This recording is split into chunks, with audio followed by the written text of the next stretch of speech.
Hello everyone. आज का हमारा लेक्चर हीट इंजन पर बेस्ड है। हम लोगों का जो ये डिस्कशन रहेगा वो हम लोग सबसे पहले थर्मोडायनामिक्स के लॉज के ऊपर डिस्कस करेंगे। फर्स्ट लॉ ऑफ थर्मोडायनामिक्स, कुछ डिस्कशन हमारा सेकंड लॉ ऑफ थर्मोडायनामिक्स पर रहेगा, कुछ एग्जांपल्स रहेंगे। हम लोग वन बाय वन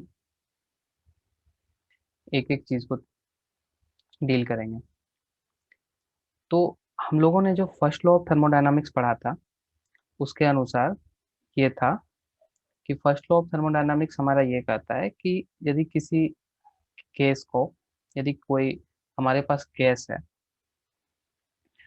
और उस केस को यदि हम लोग हीट सप्लाई करें, यदि dq is represented by amount of heat and du is the internal energy change of the gas molecules and dw is the work done by the gas to the surrounding, then according to first law of thermodynamics क्या कहा गया है? First law of thermodynamics क्या कहता है? The dQ amount of heat जो हम लोगों ने सप्लाई किया है वो क्या होगा? वो internal energy change and work done by the gas, उन दोनों का समेशन होगा। ये हम लोगों ने फर्स्ट लॉ ऑफ थर्मोडायनामिक्स से सीखा था। हम लोगों का जो डिस्कशन था फर्स्ट लॉ ऑफ थर्मोडायनामिक्स, उससे ये पता था हम लोगों ने इतना तो जान करके रखा था पहले से। अब इसमें क्या दिक्कत आई? हम लोगों का जो मैं बात कर रहा हूँ सेकेंड लॉ ऑफ थर्मोडायनामिक्स के ओरिजिन पर, ऐसी क्या दिक्कत आई कि हम लोगों ने फर्स्ट लॉ ऑफ थर्मोडायनामिक्स के बाद हमारा जो डिस्कशन था वो सेकंड लॉ ऑफ थर्मोडायनामिक्स की तरफ हमारा ध्यान चला गया। सेकंड लॉ ऑफ थर्मोडायनामिक्स के आने का मेन कॉज क्या था? हम लोग आज उस चीज के बारे में चर्चा करेंगे। तो यदि हम लोग किसी एक गैस कंटेनर की बात करते हैं जो कि गैस से फिल्ड है और उसमें हम लोग अप्लाई करते हैं फर्स्ट लॉ ऑफ थर्मोडायनामिक्स, तो according to first law of thermodynamics it is d Q is equal to d U plus d W. हम लोगों ने इतना जान करके रखा है कि if this is d Q that is amount of heat supplied and d U is internal energy change and d W is amount of work done to the atmosphere. जो हमारा थर्मोडायनामिक सिस्टम है वो एक gaseous container है, ठीक है, और इस पर सारा चीज ऑपरेशन हो रहा है। इस पर dQ amount of heat supply हो रहा है, इंटरनल एनर्जी चेंज जो है हमारा मॉलिक्यूल्स का, इन मॉलिक्यूल्स, ये जो मॉलिक्यूल्स है, ये जो गैसेस मॉलिक्यूल्स है, इनका इंटरनल एनर्जी चेंज हो रहा है और प्लस ये मॉलिक्यूल्स एक्सटर्नल एटमॉस्फेयर पर वर्क कर रहे हैं, that is represented by D W. तो हमारा second first law of thermodynamics ये था। तो हम लोग फर्स्ट लॉ ऑफ थर्मोडायनामिक्स से ये जाने कि first law of thermodynamics basically क्या था। First law of thermodynamics basically हम लोग ये बोल सकते हैं कि that is this is conservation of energy, law of conservation of energy. ये एनर्जी कंजर्वेशन था फर्स्ट लॉ ऑफ थर्मोडायनामिक्स। ये एनर्जी कंजर्वेशन को एक्सप्लेन करता है हमारा जो ये फर्स्ट लॉ ऑफ थर्मोडायनामिक्स है। अब यदि हम लोग कुछ एग्जांपल्स पर चर्चा करें तो इस चीज को बहुत अच्छे से समझा जा सकता है। यदि हम लोग फर्स्ट एग्जांपल की तरफ चलें, एक एग्जांपल यदि हम लोग यदि इस एग्जांपल को डिस्कस करें कि एक रफ सरफेस है, suppose this is a rough surface, और एक ब्लॉक है जो इसके ऊपर स्लाइड कर रहा है, तो नेचुरली क्या होगा? यदि ये v वेलोसिटी से मूव कर रहा था तो आफ्टर ट्रेवलिंग सम डिस्टेंस क्या हो जाएगा? इसका स्पीड स्लो डाउन होने लगेगा, इसका स्पीड स्लो डाउन होने लगेगा, ये धीरे धीरे धीरे धीरे जाकर के इसका मोशन खत्म हो जाएगा, ये रेस्ट पर आ जाएगा। तो इस बॉडी के साथ जो भी काइनेटिक एनर्जी एसोसिएटेड था, वो काइनेटिक एनर्जी पूरी तरीके से किस में कन्वर्ट हो गया? वो पूरी तरीके से हीट एनर्जी में कन्वर्ट हो गया। वो जो हमारे पास इस ब्लॉक के पास जो काइनेटिक एनर्जी था वो that is totally converted to heat energy. और ये जो ब्लॉक है वो ब्लॉक और ये जो सरफेस है इन दोनों के बीच में हम लोगों को इस सरफेस पर कुछ अमाउंट ऑफ हीट मिलेगा, ठीक है। तो that is a portion of conservation of energy.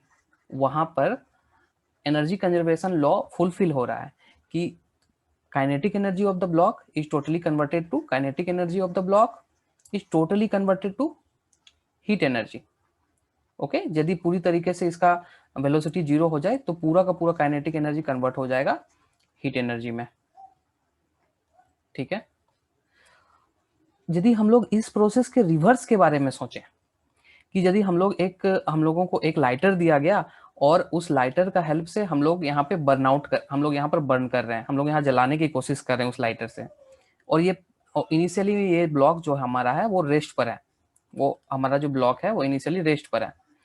तो क्या यदि हम लोग एक फ्लेम देते हैं इसके मोशन के लिए, तो इस फ्लेम से क्या यदि ये पहले से रेस्ट पर था, यदि ये ब्लॉक पहले से रेस्ट पर था और यदि हम लोग इसको कंटिन्यूअसली हीट सप्लाई कर रहे हैं किसी भी सोर्स से, चाहे वो लाइटर हो या फिर कोई स्टोव हो, उससे यदि हम लोग हीट सप्लाई कर रहे हैं तो ये क्या अचानक मूव करना स्टार्ट कर देगा किसी वेलोसिटी से? Is that possible? क्या वो पॉसिबल है? हम लोगों ने अभी जाना ना कि यदि ये काइनेटिक एनर्जी है तो स्पॉन्टेनिटी के यूज से क्या हो रहा है कि यदि ये यहाँ पर एक रफ सरफेस है, हमारा जो ये सरफेस है वो रफ है, तो आफ्टर ट्रेवलिंग सम डिस्टेंस ये जो हमारा ब्लॉक है वो रुक जाएगा, रेस्ट पोजीशन पर आ जाएगा और कुछ हीट जनरेट हो जाएगा इन दोनों कॉमन कॉन्टेक्ट सरफेस में, कुछ अमाउंट ऑफ हीट डेवलप हो जाएगा, means kinetic energy is converted to heat energy. इस तरीके से कुछ हो रहा है। तो हम लोग इस चीज को कन्वर्सली भी तो कर सकते हैं कि कुछ अमाउंट ऑफ हीट यदि हम लोग सप्लाई करें तो, और यदि ये ब्लॉक पहले रुका हुआ हो, यदि ये ब्लॉक पहले रुका हुआ हो किसी ग्राउंड पे, और यदि हम लोग इसको एडिशनली कुछ amount of heat add up करें तो ये मोशन में क्यों नहीं आएगा? ये क्वेश्चन अराइज करता है।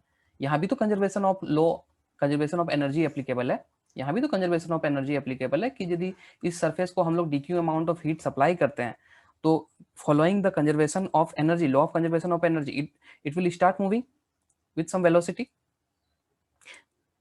क्यों नहीं होगा ऐसा? ऐसा क्यों नहीं पॉसिबल है कि हीट एनर्जी कन्वर्ट होने लगेगा काइनेटिक एनर्जी में? ये क्यों नहीं पॉसिबल है? ठीक है, ये भी तो एनर्जी कंजर्वेशन को फॉलो करता ना, तो ये क्यों नहीं पॉसिबल है? ये क्वेश्चन हमारा अराइज करता है। यदि हम लोग सेकेंड एग्जाम्पल की तरफ चलें तो सेकेंड एग्जाम्पल हमारा कहता है कि एक कंटेनर है, एक ही कंटेनर है जिसमें एक बैरियर लगा हुआ है, ये बैरियर है हमारा, और दो तरीके के molecule, suppose that this is O2 and suppose that this is N2 molecules, और दोनों मॉलिक्यूल्स को किसी बैरियर से दोनों को सेपरेट करके रखें, और यदि हम लोगों ने किसी टाइम पे इस बैरियर को रिमूव कर दिया तो आगे का प्रोसेस क्या होगा? हम लोग सभी जानते हैं कि आगे का प्रोसेस, दोनों ये जो गैस मॉलिक्यूल्स हैं वो आपस में डिफ्यूज कर जाएंगे। This is a process of, ये जो हमारा प्रोसेस है वो स्पॉन्टेनियस प्रोसेस है। ओके, ये स्पॉन्टेनियस प्रोसेस है। अब यदि इस सिचुएशन के रिवर्स को हम लोग कंसीडर करें कि ये हम लोगों का जो ये गैस था, ये जो गैस कंटेनर था, ये पूरी तरीके से मिक्सअप हो चुका था, ये पूरा O2 और N2 का जो मॉलिक्यूल्स है वो मिक्सअप हो चुका था, और उसके बाद हम लोग क्या कर रहे हैं? हम लोग एक बैरियर एडअप कर रहे हैं, यहाँ पे बैरियर एड कर रहे हैं, तो क्या ये O2 molecules and N2 molecules separate हो जाएंगे? हम लोग इसके कन्वर्स प्रोसेस की बात कर रहे हैं, तो वो प्रोसेस भी पॉसिबल एक्चुअली नहीं है। हम लोगों का सिर्फ ये प्रोसेस पॉसिबल है कि यदि हम लोग इसको पहले से सेपरेट करके रखे हैं और यदि इस बैरियर को हटा दिया जाए तो ये गैस आपस में डिफ्यूज कर जाएंगे, ये डिफ्यूजन पॉसिबल है, बट उसका सेपरेशन यदि हम लोग बाद में इस बैरियर को लगा दिया जाए तो वो सेपरेशन इसका पॉसिबल नहीं है। यदि हम लोग इस पे क्वेश्चन अराइज करें कि ऐसा क्यों नहीं पॉसिबल है, इसका फर्स्ट वाला प्रोसेस पॉसिबल था तो सेकंड प्रोसेस क्यों नहीं पॉसिबल है? यदि हम लोग इस प्रोसेस की चर्चा करें कि ये क्या है, ये एक ओशियन है, ये एक ओशियन है, इस ओशियन में एक शिप है, तो हम लोगों का जो ओशियन होता है उसमें कुछ अमाउंट ऑफ हीट एनर्जी होता है, कुछ ना कुछ अमाउंट ऑफ हीट होगा ही। अब वो ओशियन का हीट है, यदि वो ओशियन का हीट कुछ है तो वो उस हीट का यूज करके ये जो हमारा शिप है वो ऑटोमेटिकली स्टार्ट करने क्यों नहीं मूव करने लगता है? ये प्रोसेस है, क्योंकि यहाँ कंजर्वेशन ऑफ एनर्जी होल्ड हो रहा है ना, कि heat energy is totally converted to kinetic energy, is that possible और नॉट? क्या हो जाएगा, हम लोगों का यहाँ से हीट एनर्जी ये एब्जॉर्ब करेगा और उसके बाद ये काइनेटिक एनर्जी में कन्वर्ट हो जाएगा। तो ये क्यों नहीं पॉसिबल है? ये क्वेश्चन अराइज हो रहा है कि ये प्रोसेस क्यों नहीं possible, why that those process are not possible. Okay, और यदि हम लोग ये एग्जांपल लें, यहाँ हम लोगों का फर्स्ट लॉ ऑफ थर्मोडायनेमिक्स ये बोल रहा था कि डीक्यू अमाउंट ऑफ हीट यदि किसी कंटेनर को हम लोग सप्लाई कर रहे हैं, किसी कंटेनर को हम लोग सप्लाई कर रहे हैं, और वो डीक्यू अमाउंट ऑफ हीट किसमें कन्वर्ट हो जा रहा है, वो dQ amount of heat convert हो रहा है किसमें, वो डी जो कि इंटरनल एनर्जी चेंज है, प्लस डी जो कि work done by the gas है ऑन द एटमोस्फेयर, उसमें कन्वर्ट हो रहा है। तो इसका कन्वर्स प्रोसेस यदि हम लोग देखें कि कुछ अमाउंट ऑफ वर्क कर दें, ठीक है, और कुछ इंटरनल एनर्जी बढ़ा दें, तो क्या ये जरूरी था कि पूरी तरीके से वो हीट डेवलप हो ही जाए? हम लोगों का सारा जो एग्जांपल है वो मैं ये इंडिकेट करना चाह रहा हूं कि क्या रिवर्स पॉसिबल है, क्या रिवर्स पॉसिबल हर बार पॉसिबल होता है?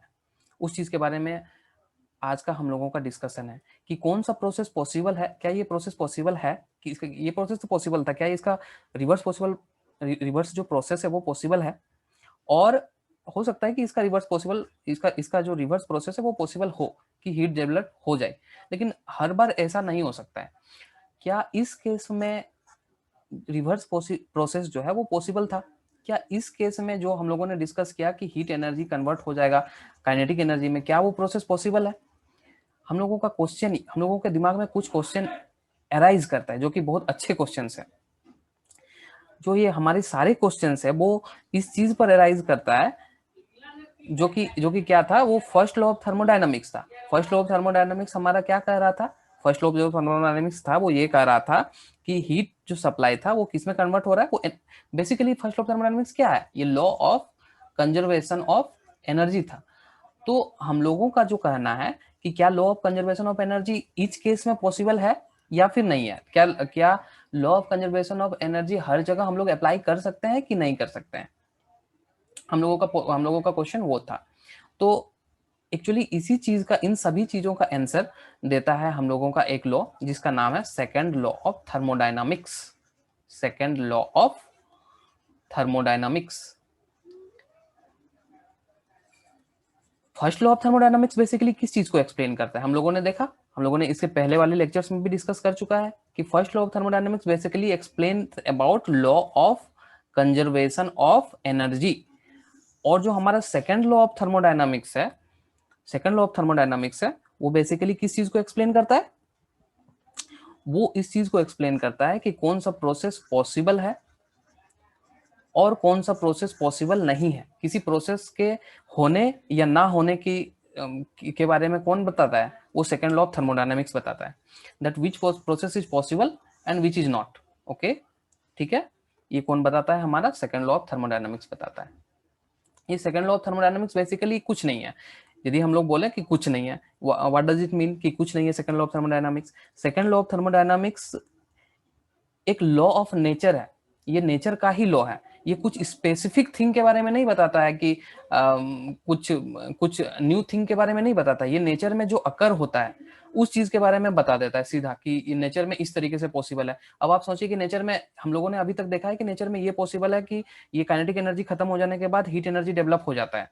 हम लोगों ने कभी ऐसा नहीं देखा है कि हीट एनर्जी यदि हम इसको सप्लाई कर दें तो ये बॉडी मूव करने लगे, तो ये लॉ ऑफ नेचर हुआ। अब यदि हम लोग एक बहुत सिंपल सा एग्जांपल देते हैं, यदि हम लोग अपने दोनों हाथ को रब करते हैं, तो दोनों हाथ के रब करने के बाद कुछ हीट डेवलप हो जाता है हमारे दोनों हाथों में, वो थर्मल एनर्जी डेवलप हो जाता है, ठीक है। तो क्या हो रहा है, हमारा जो वर्क है, हम लोग कुछ मैकेनिकल वर्क कर रहे हैं अपने दोनों हाथों से, वो मैकेनिकल वर्क किस में कन्वर्ट हो जा रहा है? वो मैकेनिकल वर्क हीट में कन्वर्ट हो जा रहा है, हीट डेवलप हो जा रहा है, थर्मल एनर्जी डेवलप हो जा रहा है। अब यदि इसके हम लोग रिवर्स प्रोसेस की चर्चा करें, तो इसके रिवर्स प्रोसेस में क्या है? यदि हम लोग दोनों हैंड्स को टच में लाएं और क्या करें, यदि कहीं कहीं पर कुछ इस तरीके से स्टोव है, स्टोव के कांटेक्ट में लाएं, तो वो क्या स्टोव से हीट लेने के बाद हमारा क्या दोनों जो हैंड है वो क्या ऑटोमेटिकली रब करने लगेगा? इज दैट क्या वो प्रोसेस पॉसिबल है? ठीक है, तो हम लोग पाएंगे कि वो प्रोसेस पॉसिबल नहीं है। तो second law of thermodynamics basically इसी चीज के बारे में बताता है कि कौन सा प्रोसेस पॉसिबल है और कौन सा प्रोसेस पॉसिबल नहीं है। और या तो फिर हम लोग ऐसे इस तरीके से कर सकते हैं कि second law of thermodynamics basically किस चीज के बारे में बताता है, ये लॉ ऑफ नेचर है। ये नेचर में जो चीजें होती है उस चीज का एक्सप्लेनेशन देता है। ठीक है, हम लोग कुछ और जानने की कोशिश करते हैं इसके बारे में। What is actually spontaneity? Spontaneity क्या होता है? स्पॉन्टेनिटी होता है कि कौन सा प्रोसेस अपने आप से हो रहा है, उस चीज को बोलेंगे हम लोग स्पॉन्टेनियस प्रोसेस। ठीक है, तो कंसेप्ट ऑफ स्पॉन्टेनिटी के बारे में कौन बताता है? कंसेप्ट ऑफ स्पॉन्टेनिटी के बारे में देख रहे हैं हम लोग, ये जो प्रोसेस था, ये प्रोसेस कंसेप्ट ऑफ स्पॉन्टेनिटी, और कौन सा प्रोसेस स्पॉन्टेनियस है या फिर कौन सा process spontaneous non spontaneous process है, उस चीज के बारे में बताता है कौन? Second law of thermodynamics. ठीक है, अब हम लोगों ने तो ये देख लिया कि एक ऐसा लॉ है जो इस चीज के बारे में बताता है कि कौन सा प्रोसेस पॉसिबल है और कौन सा प्रोसेस पॉसिबल नहीं है। कौन सा प्रोसेस पॉसिबल नहीं है, इस चीज के बारे में कौन सा लॉ बताता है थर्मोडायनामिक्स में? That is second law of thermodynamics. उस चीज के बारे में हमारी जानकारी पूरी हो गई। अब क्या है कि क्या फर्स्ट लॉ ऑफ थर्मोडायनामिक्स गलत है? नहीं, first law of thermodynamics that is not wrong. First law of thermodynamics गलत नहीं है, that is law of conservation of energy. But ये law of conservation of energy हम लोग कब अप्लाई करेंगे? Law of conservation of energy हम लोग तब अप्लाई करेंगे जब जब हम लोगों का प्रोसेस डिफाइंड हो, हम लोग जान रहे हैं कि ये प्रोसेस होगा, सर्टेनली ये प्रोसेस होगा ही होगा, तब हम लोग फर्स्ट लॉ ऑफ थर्मोडायनामिक्स को अप्लाई करेंगे। फर्स्ट लॉ ऑफ थर्मोडायनामिक्स हम लोग हर जगह अप्लाई नहीं कर सकते, पहले हम लोगों का प्रोसेस डिफाइंड होना चाहिए कि ये प्रोसेस पॉसिबल है, after that energy conservation is applicable. ठीक है, ठीक है, तो हमारा डिस्कशन आगे की तरफ चलेगा। अब हम लोगों का जो डिस्कशन रहेगा वो थोड़ा किस किस तरफ चलेगा? वो हमारा डिस्कशन चलेगा हीट इंजन की तरफ। हम लोग आज जानेंगे किस चीज के बारे में? हीट इंजन के बारे में। तो देखते हैं हीट इंजन क्या है। अब हीट इंजन एक ऐसा डिवाइस है, a device which converts heat into mechanical work. एक हम लोगों ने अभी थोड़ी देर पहले डिस्कशन, हमारा जो डिस्कशन था वो इस चीज पर एक्चुअली कंजर्वेशन ऑफ एनर्जी पर बेस्ड था। अब यहाँ जो हमारा जो ये टॉपिक है हीट इंजन का, वो भी एक्चुअली कंजर्वेशन ऑफ एनर्जी के बारे में बताएगा, लेकिन इसमें कुछ बहुत छोटे छोटे ऐसे पॉइंट्स हैं जिन पॉइंट्स को यदि इग्नोर करें तो शायद हमारा कंसेप्ट गलत हो जाए। ठीक है, ये सिंपली ये बताता है कि हीट इंजन एक ऐसा डिवाइस है जो कि कन्वर्ट करता है किसको? हीट को मैकेनिकल वर्क में कन्वर्ट करता है या फिर यूजफुल वर्क में कन्वर्ट करता है, यूजफुल वर्क में कन्वर्ट करता है। ठीक है, तो हम लोग एक डायग्राम के हेल्प से इसको समझ सकते हैं। जो ये हमारा डायग्राम है, इसमें हम लोग यदि हीट सप्लाई करते हैं, यदि हम लोग इस पे हीट सप्लाई करते हैं, ठीक है, तो यदि ये पिस्टन है, यदि एक पिस्टन है, ये एक गैसियस कंटेनर है, इस गैसियस कंटेनर में, ये गैसियस कंटेनर है और इस गैसियस कंटेनर में हम लोग हीट सप्लाई कर रहे हैं, और जो हीट का सप्लाईमेंट है वो इस पिस्टन को अपवर्ड मूव कर दे रहा है, तो ये वर्क कर दे रहा है। ठीक है, तो अमाउंट ऑफ हीट, कुछ अमाउंट ऑफ हीट हम जब सप्लाई करते हैं किसी गैस को, तो वो सप्लाइड हीट किस में कन्वर्ट हो जा रहा है? वो वर्क में कन्वर्ट हो रहा है। ठीक है, तो देखते हैं कि कुछ एक ऐसा डिवाइस है, हम लोगों का हीट इंजन, हम लोगों ने एक एग्जांपल के हेल्प से उसको समझा। एक ऐसा इंजन है, हीट इंजन हम लोग किसको कहेंगे? एक ऐसा इंजन है जो कि क्या करता है? कन्वर्ट करता है हीट को मैकेनिकल वर्क में या फिर यूजफुल वर्क में कन्वर्ट करता है। उस तरीके के इंजन को, उस तरीके के डिवाइस को हम लोग कौन सा डिवाइस कहेंगे? हीट इंजन बोलेंगे उसको। ठीक है, हीट को किस में कन्वर्ट करता है? मेनली मैकेनिकल वर्क में। ठीक है, अब इसमें कुछ इंपॉर्टेंट पॉइंट्स हैं, देखते हैं हम लोग इसको और भी अच्छे तरीके से समझेंगे। एक बहुत अच्छा सा एग्जाम्पल है, उस एग्जाम्पल के हेल्प से इस हीट इंजन को समझने की कोशिश करेंगे। सपोज हमारे पास इस तरीके का सिस्टम है कि हमारे पास जो ये सिस्टम है वो ये हीट का सोर्स है और ये एक कंटेनर है, ये एक कंटेनर है जिसमें कुछ गैसियस मॉलिक्यूल्स हैं। ठीक है, अब हम लोग क्या कर रहे हैं कि इस हीट, ये जो हमारा मॉलिक्यूल्स है उसको हम लोग हीट सप्लाई कर रहे हैं कंटिन्यूअसली। अब जब हम इस पर हीट सप्लाई करें और इस जो ये हमारा गैस है उससे क्या कनेक्टेड है, उससे एक व्हील है, एक रोटेटिंग व्हील है जो कि कनेक्टेड है, ठीक है। अब जैसे ही हम इस पर हीट सप्लाई कर रहे हैं तो उस हीट का यूज ये गैस क्या कर रहा है, ये गैस एक्सपेंड करेगा। ये गैस किधर एक्सपेंड करेगा, जैसे कुछ अमाउंट ऑफ हीट हम यहां से इस गैस मॉलिक्यूल्स पर सप्लाई किए तो ये गैस क्या करेगा, एक्सपेंड करने की कोशिश करेगा, ठीक है। ये जब गैस एक्सपेंड करेगा तो क्या होगा, जब ये गैस एक्सपेंड करेगा तो ये जो हमारा रॉड लगा हुआ है इस रोटेटिंग व्हील से, ये व्हील आगे की तरफ मूव करेगा, ठीक है। तो एक्चुअली देखिए ये है, ये जो वर्क, ये जो बहुत बहुत अच्छा सा एग्जांपल है, ये बहुत अच्छा सा एग्जांपल है हीट इंजन का, ठीक है। हीट इंजन में क्या हो रहा है, हम लोग हीट एनर्जी सप्लाई कर रहे हैं किसी सिस्टम को। जो सिस्टम हमारा क्या है, मेनली हम लोगों को थर्मोडायनामिक्स में जो सिस्टम रहता है, जो हम लोगों के सिलेबस में, वो हम लोग आइडियल गैस को कंसीडर करते हैं। एक आइडियल गैस हमारा सिस्टम का काम करता है। तो हम लोग एक आइडियल गैस लिए हुए हैं इस पे, एक कंटेनर पे, और उस पे हम लोग कंटिन्यूअसली हीट सप्लाई कर रहे हैं। और ये जो हीट का सप्लाईमेंट है, वो हीट किस में कन्वर्ट हो रहा है, वो हीट वर्क में, ये जो गैस है वो एक्सपेंड कर रहा है, और इस गैस के एक्सपेंशन से क्या हो रहा है कि ये रोटेटिंग व्हील आगे की तरफ मूव कर रहा है, ठीक है। तो हीट किस में कन्वर्ट हो रहा है, heat energy is converted into work. Heat energy, ये जो गैस एक्सपेंड कर रहा है, ये वर्क हो रहा है, इस वर्क के चलते ये व्हील आगे बढ़ रहा है, ठीक है। तो हम लोगों के पास किसी तरीके का कुछ एनर्जी नहीं था, हम लोगों के पास बस हीट एनर्जी था। उस हीट एनर्जी का यूज हम लोग क्या कर रहे हैं, उस हीट एनर्जी का यूज करके हम लोग क्या कर रहे हैं, इस रोटेटिंग व्हील को आगे के डायरेक्शन में मूव करवा रहे हैं। That is the example of, actually बहुत अच्छा एग्जाम्पल है हीट इंजन का, कि हम लोग इससे अच्छी तरीके से समझ सकते हैं कि हीट इंजन में एक्चुअली हो क्या रहा है, ठीक है। हीट इंजन मींस एक ऐसा डिवाइस है जो कि हीट एनर्जी को कन्वर्ट कर रहा है, किसमें, वर्क में कन्वर्ट कर रहा है ना, मैकेनिकल वर्क में, यूजफुल वर्क में कन्वर्ट कर रहा है।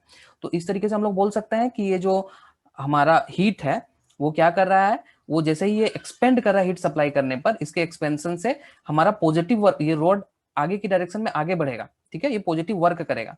अब क्या है कि इनर्सिया के कारण जरा हम इनर्सिया को यदि कंसिडर करें तो इनर्सिया के कारण ये रोटेटिंग व्हील फिर से पीछे जाना चाहेगा, ठीक है। That is actually negative work. इसका डिस्प्लेसमेंट इधर इस डायरेक्शन में पॉजिटिव था और इस रोटेटिंग व्हील का डिस्प्लेसमेंट इस डायरेक्शन में नेगेटिव था।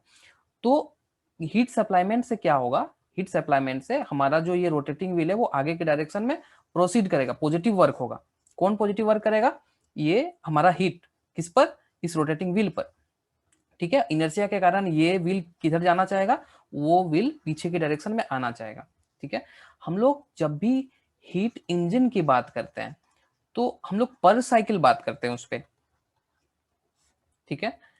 हम लोगों का जो डिस्कशन रहता है वो पर साइकिल पर रहता है, कि पर साइकिल देखेंगे। पर साइकिल का क्या मतलब है, हम लोगों ने one installment of heat supply किया, ये गैस एक्सपेंड किया, ये व्हील फॉरवर्ड मूव किया, इनर्शिया के कारण ये थोड़ा सा बैकवर्ड मूव भी किया, अपने इनिशियल पोजीशन पर वापस आने की भी कोशिश किया, ठीक है। और यदि हम लोगों का ये पॉजिटिव वर्क भी हो रहा है, नेगेटिव वर्क भी हो रहा है इनर्शिया के कारण, यदि हम लोग हीट सप्लाई कर रहे हैं कंटिन्यूअसली, और यदि हम लोगों का हम लोगों का जो ये व्हील है, यदि आगे की तरफ ये बढ़ना, यदि ये व्हील यदि हम लोगों का आगे की तरफ बढ़ता है तो नेट वर्क जो होगा वो फॉरवर्ड डायरेक्शन में होगा, पॉजिटिव वर्क ग्रेटर होगा नेगेटिव वर्क से, सो दैट ये आगे की डायरेक्शन में मूव करे, ठीक है। तो हीट इंजन में हर साइकिल में यही हो रहा है कि हम लोग हीट सप्लाई कर रहे हैं, ये गैस एक्सपेंड कर रहा है, इस गैस के एक्सपेंशन के साथ ये जो रॉड है वो इस व्हील को आगे की डायरेक्शन में बढ़ाना चाह रहा है, कुछ पीछे की डायरेक्शन में भी वर्क हो रहा है, ठीक है। हम लोग जब कार्नट साइकिल के बारे में पढ़ेंगे तब इस चीज को बहुत अच्छी तरीके से एक्सप्लेन करेंगे कि कार्नट इंजन में एक्चुअली क्या हो रहा है। वो बहुत अच्छा सा इंजन है जो हम लोगों के सिलेबस में पढ़ना है, बहुत सारे प्रोसेसेस होते हैं उसके बारे में पढ़ेंगे। तो ये पॉजिटिव वर्क भी नेगेटिव वर्क भी हो रहा है, और यदि हम लोगों का व्हील यदि आगे की डायरेक्शन में बढ़ रहा है तो हम लोगों का जो नेट वर्क होगा वो पॉजिटिव डायरेक्शन में होगा, ठीक है। तो टोटल हमारा कन्वर्सन क्या हो रहा है, टोटल हमारा कन्वर्सन हीट एनर्जी कन्वर्ट हो रहा है, किसमें, मैकेनिकल वर्क में कन्वर्ट हो रहा है, ठीक है। इस तरीके से ये एक्चुअली पूरा प्रोसेस है, एक साइकिल में पूरी तरीके से यही होता है ना, कि पर साइकिल में कुछ अमाउंट ऑफ हीट जो हम लोग सप्लाई कर रहे हैं, कुछ अमाउंट ऑफ हीट ये नेगेटिव वर्क में करके कुछ अमाउंट ऑफ हीट रिजेक्ट भी कर देता है। ठीक है, उसको हम लोग बहुत अच्छे तरीके से पढ़ेंगे आगे के डिस्कशंस में हीट इंजन में। तो मेनली हीट इंजन को इस तरीके से समझा जा सकता है। हीट इंजन क्या हो रहा है, बेसिकली हम लोगों ने कहा कि एक ऐसा डिवाइस है जो क्या कर रहा है, हीट एनर्जी को किसमें कन्वर्ट कर दे रहा है, ये मैकेनिकल वर्क में कन्वर्ट कर दे रहा है। ठीक है, हीट एनर्जी को मैकेनिकल वर्क में कन्वर्ट कर दे रहा है ये डिवाइस। ठीक है, अब इसमें कुछ बातें हैं। हम लोग थर्मोडायनामिक्स के सेकेंड लॉ के बारे में हम लोगों ने अभी पढ़ा। अब सेकेंड लॉ ऑफ थर्मोडायनामिक्स प्रत्येक बार, हर बार कुछ ना कुछ कंस्ट्रेंट अप्लाई करता है नेचर के लॉज पर। हम लोगों ने अभी पढ़ा कि हीट इंजन एक ऐसा डिवाइस है जो कि क्या करता है, वो हीट एनर्जी को टोटली कन्वर्ट कर देता है मैकेनिकल वर्क में। ठीक है, ये हम लोगों ने पढ़ा। But second law of thermodynamics को इससे भी दिक्कत है। क्या दिक्कत है हम लोग जानेंगे। सेकेंड लॉ ऑफ थर्मोडायनामिक्स यहाँ कंस्ट्रेंट अप्लाई करता है। किस बात पर कंस्ट्रेंट अप्लाई करता है कि आप पूरी तरीके से हीट का कन्वर्सन मैकेनिकल वर्क में नहीं कर सकते। कुछ ना कुछ अमाउंट ऑफ हीट सिंक में रिजेक्ट भी होगा। एक कंसेप्ट आएगा सिंक का, किसमें, हीट इंजन में। वो जो हीट इंजन में सिंक का कंसेप्ट होता है वो यहीं से आता है। कहां से आता है, वो सेकेंड लॉ ऑफ थर्मोडायनामिक्स से आता है। सिंक का कंसेप्ट कि there must be some second source of heat, where heat is to be rejected, जहां हीट को रिजेक्ट डेफिनेटली किया जाना चाहिए। कहने का मतलब, यदि हम इसको अच्छी तरीके से एक्सप्लेन करें, हम लोगों ने ये पढ़ चुका था कि कौन सा प्रोसेस पॉसिबल है या फिर कौन सा प्रोसेस पॉसिबल नहीं है। उस चीज के बारे में कौन बताता है, स्पॉन्टेनियस या फिर नॉन स्पॉन्टेनियस के बारे में कौन बताता है, वो सेकंड लॉ ऑफ थर्मोडायनामिक्स बताता है। हम लोगों ने ये पढ़ लिया था।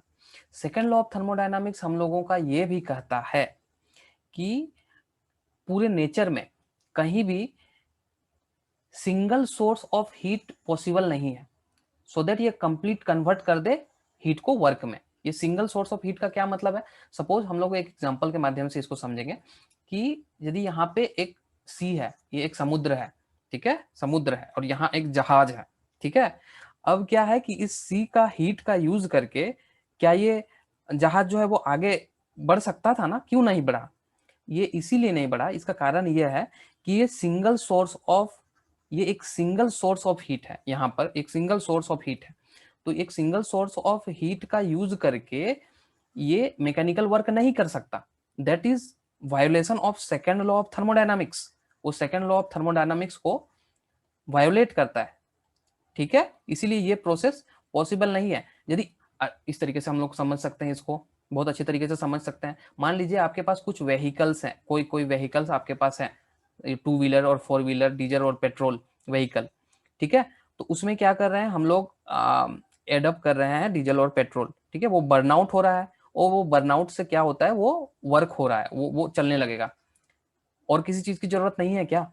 यदि यदि कुछ इस तरीके से रहता कि वो सिर्फ हम लोग हीट एडअप करते हैं, और उस पूरे सिस्टम की बात कर रहे हैं, उस पूरे इंजन की बात कर रहे हैं, क्या इस तरीके से होता है क्या कि हम लोग किसी अमाउंट ऑफ हीट को सप्लाई करें किसी व्हीकल में और वो चलने लगे। इस तरीके से नहीं होता है। एक्चुअली सीन ये नहीं रहता है। यदि सीन कुछ इस तरीके से रहता तो फिर स्कूटर जो है हम लोगों का गर्म क्यों होता, क्यों गर्म होता। वो हीट कहाँ से आता है, वो अमाउंट ऑफ हीट कहाँ से आता है, वो एक्सप्लेन करता है second law of thermodynamics.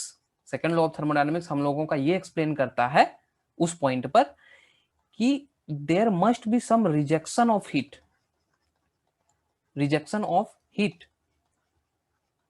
In the surrounding में कुछ अमाउंट ऑफ हीट रिजेक्ट होना चाहिए। ठीक है, तो हम लोग ये नहीं बोल सकते there must be some another source of heat where heat is to be rejected, जहां पर हीट रिजेक्ट किया जाएगा। ठीक है, सिंगल सोर्स हम लोगों का हीट पॉसिबल नहीं है। ठीक है, सिर्फ सिंगल सोर्स ऑफ हीट हम लोगों का पॉसिबल नहीं है। ठीक है, देखते हैं अगला क्या पॉइंट है, हम लोगों का डिस्कशन का अगला पॉइंट क्या है।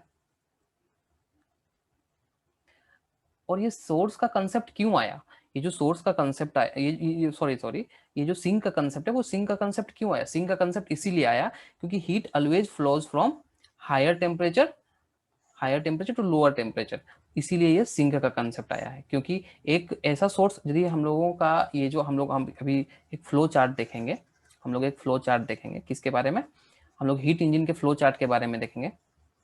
तो उस हीट इंजन में एक सोर्स होता है, देखेंगे यहाँ बना हुआ है एक डायग्राम, ये एक फ्लो चार्ट है, एक्चुअली हीट इंजन का एक फ्लो चार्ट है जिसमें क्या बना हुआ है, एक सोर्स है, ठीक है, और एक सिंक है।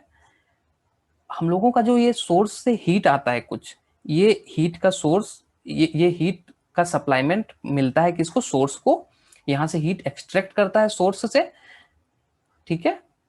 ये एक्चुअली वर्किंग सब्सटेंस है, सॉरी ये वर्किंग सब्सटेंस है। और क्या करता है, ये सोर्स से हीट को एक्सट्रैक्ट करता है Q1 अमाउंट ऑफ हीट, और कुछ अमाउंट ऑफ हीट सिंक को रिजेक्ट करता है, और रिमेनिंग जो हीट हुआ वो हीट किसको, वो उस रिमेनिंग हीट का यूज क्या करता है, वो वर्क करने में करता है, ठीक है। तो मेनली हम लोग ये जो हमारा सारा डिस्कशन हो रहा है वो इसीलिए हो रहा है क्योंकि यदि कंप्लीट कन्वर्सन ऑफ हीट, यदि कंप्लीट कन्वर्सन ऑफ हीट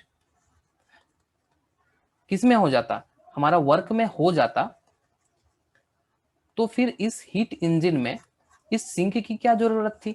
यदि ये सोर्स है, सोर्स जो कि T1 टेम्परेचर पर मेंटेन्ड है, हैविंग इनफाइनाइट हीट कैपेसिटी, ठीक है, तो इससे हीट लेने के बाद पूरी तरीके से यदि इस हीट का वर्क में कन्वर्ट कर देता, Q1 अमाउंट ऑफ हीट लिया गया यहाँ से और पूरी तरीके से वर्क में कन्वर्ट कर दिया गया, यदि इस तरीके से होता इस हीट इंजन में, तो ये सिंक की क्या जरूरत थी। मेनली सिंक का जरूरत इसीलिए है क्योंकि there must be some second source, कोई सेकेंड सोर्स होना चाहिए हीट के रिजेक्शन के लिए, ठीक है, सो दैट हीट फ्लो करे always higher temperature to lower temperature, ये पूरे सिस्टम में मेंटेन्ड होना चाहिए। हम लोगों का कोई प्रोसेस, कोई सिस्टम इस तरीके से नहीं होना चाहिए कि सिर्फ वहां सिंगल सोर्स है और उस सिंगल सोर्स से वो जो सिस्टम है, कोई भी सिस्टम है, किसी भी तरीके का कोई सिस्टम है, उस सिंगल सोर्स से हीट लिया और उस हीट को कन्वर्ट कर दिया किसमें, वर्क में कन्वर्ट कर दिया। इस तरीके से पॉसिबल नहीं है, ये जो प्रोसेस है वो पॉसिबल नहीं, क्यों, क्योंकि सेकंड लॉ ऑफ थर्मोडायनामिक्स उस चीज को वायोलेट करता है। सेकंड लॉ ऑफ थर्मोडायनामिक्स ये बोलता है, अभी हम लोग पढ़ेंगे उस पॉइंट को, कि second law of thermodynamics tells that 100% efficient heat engine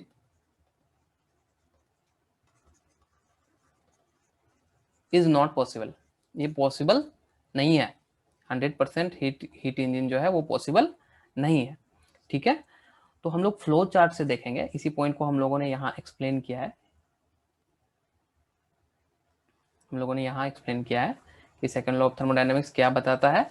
second law of thermodynamics ये बताता है कि all heat can not be converted to work, ठीक है, जितना हमारा सारा का सारा हीट हम लोग वर्क में कन्वर्ट नहीं कर सकते, ठीक है। और हम लोग इस पॉइंट को, इस लाइन को इस तरीके से भी एक्सप्लेन कर सकते हैं कि 100% efficient heat engine is not possible, 100% efficient heat engine possible नहीं है। हम लोग इफिशियंट वर्ड को यहाँ देख पा रहे हैं, इफिशियंसी के बारे में हम लोग अभी थोड़ा सा डिस्कस करेंगे इस लेक्चर में।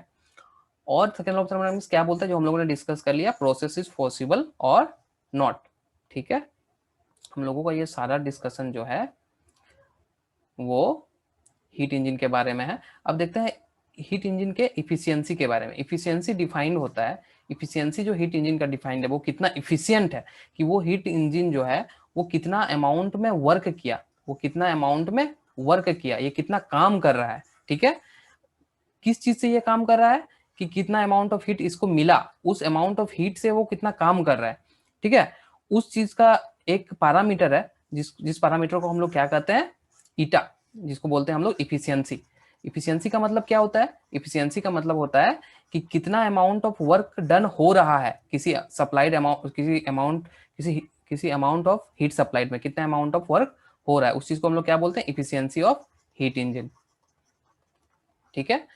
और हम लोग ये बोल सकते हैं, इस डायग्राम से हम लोग देख रहे हैं, यदि Q1 अमाउंट ऑफ हीट हम लोगों को मिल, ये वर्किंग सब्सटेंस है एक्चुअली, सॉरी ये वर्किंग सब्सटेंस है, ठीक है, ये वर्किंग सब्सटेंस है। अब यदि Q1 अमाउंट ऑफ हीट इस T1 टेम्परेचर सोर्स से हम लोगों को एक्सट्रैक्शन हो रहा है इस वर्किंग सब्सटेंस को, और यदि Q2 अमाउंट ऑफ हीट इस सिंक को रिजेक्ट कर रहा है, तो वर्क डन कितना हो रहा है, यहाँ डायग्राम से वर्क डन हो रहा है Q1 माइनस Q2, ये वर्क डन हो रहा है।